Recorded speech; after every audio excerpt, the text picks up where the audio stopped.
chers Congolaises et Congolais, très chers compatriotes, je voudrais, na Congo, il y a génération révoltée du Congo, na Congo, il y a révolté, surtout il y a Congo, ko yebisabino mbano oyo to zui, pona moto oyo babengi Francis Kadima, Azali, Bishop, Azali, combattant, il y a Belgique.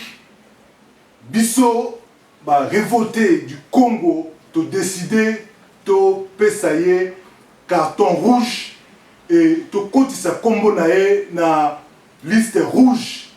Il y a Biso, bah, révolté, le la personnalité ou leader ou Azali indigne, il y a Kolobe la Makambu, il y a Congo, il y a Bima Liboso, il y a scène pour Koloba Makambu est changement. Parce que Azali modèle T. Bino surtout, bandeko oyo bafani na poto, bamonaki le lengenini motoana à se comporter publiquement. Na kofinga pe na arrogance na ye. A fingi maman moko, une dame qui est aussi une combattante, a fingi publiquement, et puis tant que Koloba il parle avec une arrogance, vous n'avez pas l'idée. Alors que cet homme se dit pasteur, il vient, il dévoile tous les secrets de son pastoral, et tout ça au nom d'un certain combat.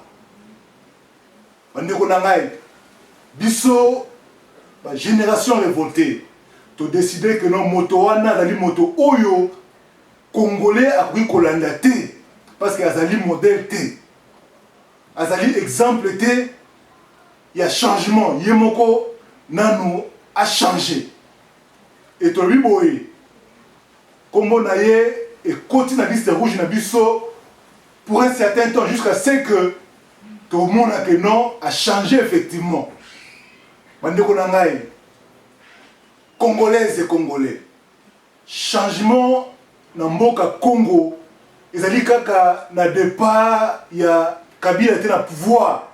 Changement ya solo. Oye ko umbe na kati ya mboka Congo, il y a des changements de mentalité, il y a des changements de valeur. To lingi tout le monde a des valeurs. Na ba oyo nous surtout ba ali ko prétendre que non voilà, ba lingi va changer Congo. Et to lingi ba oyo ba ko zwa liboso ko lobela makambu ya Congo ba oyo ba ali vraiment ko la biso que non voilà.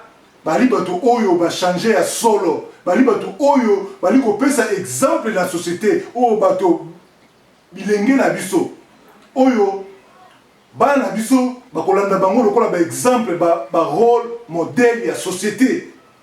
Yango wana to bi que non moto wana tant que biso to kozala ba révolter jusqu'à la période que nous allons définir, to continuer ko empêcher yé aloba na bana ya Congo parce que azali dignité.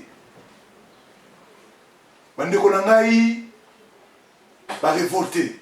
Bandeko na ngai Congolais et Congolais, il y a le temps, il y a révoltation.